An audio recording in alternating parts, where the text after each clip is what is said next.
इनके झुमके के ऊपर वो गाना है। अच्छा लगे तो लाइक कमेंट करना। ये दीदी हमारी बहुत दूर से आई है, कहाँ से? कल्याण के आगे से। नहीं, ये पहले ये गाना गाई है और ये गाना वायरल हुआ है इनका। ये झुमका जी के फिर मैं दोबारा ये गाना लेके आ गई हूँ।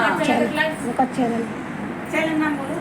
चैनल वंदना पांडे 54, वंदना पांडे 54 इनका चैनल का नाम है। आप लोग भी इसको भी प्यार दुलार दीजिए। थोड़ा पीछे हैं, हम लोग को बराबरी पिला दो, खिलाने वाले आप ही लोग।